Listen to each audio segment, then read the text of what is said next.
let's just brighten these dark circles. Honestly, you want the smallest amount. You really do not need a lot. Now, I'm just going to use my finger and just pat that out.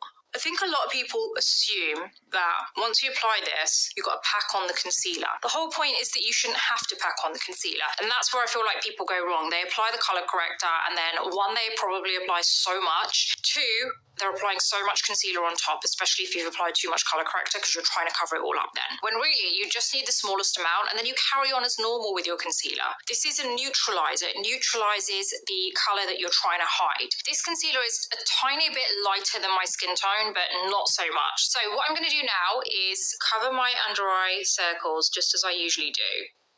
Now I'm going to give myself a lift here. I get my beauty blender and I spray this with my Charlotte Tilbury Airbrush Flawless Setting Spray. I'm going to go ahead and blend this in.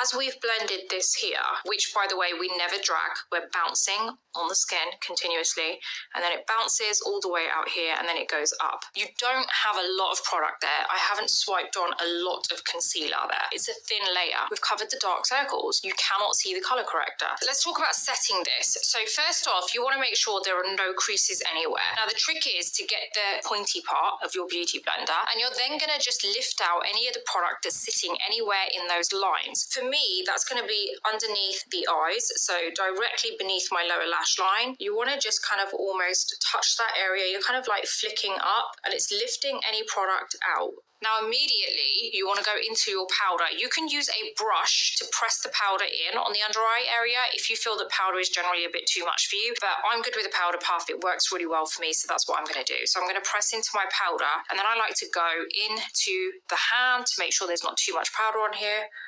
And then I get right under the eyes. Now, I don't bake. I actually hate baking. I think it just dries everything out and enhances lines. So let me show you what I do. I then get my Real Techniques brush. It's got nothing on here. And I very lightly dust this powder off. And it lasts all day. I get no creases on my under eye area throughout the day, no matter what kind of weather I'm in. And I have the fine lines. I'm 45 years old. I have all of that stuff. It's definitely getting worse as I'm getting older. But it still doesn't crease as I'm going